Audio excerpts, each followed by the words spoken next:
বন্ধুরা, কেকেআর ভক্তদের জন্য বড় আপডেট উঠে এসেছে। প্রথম ম্যাচ হারের পর কেকেআর তাদের প্লেইং 11-এ বড় কিছু পরিবর্তন করতে চলেছে। কি নতুন পরিকল্পনা করছে কেকেআর, কোন প্লেয়ার বাদ পড়তে পারে আর কোন প্লেয়ার দলে আসতে পারে, সমস্ত কিছু আজকের ভিডিওতে আপনি জানতে পারবেন। তবে তার আগে আপনি যদি কেকেআর এর ফ্যান হয়ে থাকেন, অবশ্যই ভিডিওটি লাইক করে কমেন্ট করবেন এবং কমেন্টে আমি কেকেআর লিখে দেবেন। বন্ধুরা, কেকেআর এর প্রথম যে পরিবর্তনটা হতে পারে সেটা হচ্ছে Endrick Nokia. Endrick Nokia comeback করছেন। কিছুটা ইনজুরিতে ছিলেন তিনি, তার প্রথম ম্যাচে তিনি খেলতে পারেননি, কিন্তু এখন তিনি দলে ফিরতে পেরেছেন এবং জনসনের জায়গায় আমরা তাকে দেখতে চলেছি। কেকেআর চাইছে ডানহাতি এবং বামহাতি কম্বিনেশন রাখতে। পেস আক্রমণের ক্ষেত্রে এটা কিন্তু ভীষণভাবে অ্যাফেক্টেড হয়ে থাকে। তো 2 নম্বর হচ্ছে বৈভব অরোরা। আগের ম্যাচে প্রচুর পরিমাণে রান দিয়ে ফেলেছে, তাই এই ম্যাচে আমরা তার পরিবর্তে চেতন সাকারিয়াকে দেখতে চলেছি।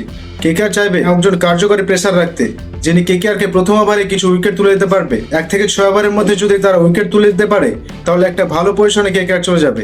তাই কেকেআর চাইছে বৈভব অরোরার পরিবর্তে চেতন সাকারিয়াকে পাওয়ার প্লেতে খেলাতে।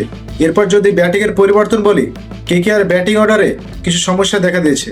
প্রথম ম্যাচ করে রিঙ্কু সিং এর পজিশন নিয়ে দেখি তিনি অনেক নিচে ব্যাট করতে আসছেন, তাহলে তার কারণে তার পারফরমেন্স অনেক প্রভাবিত হচ্ছে। তার রঘুবংশীকে তারা উপরের দিকে খেলানোর চেষ্টা করছে।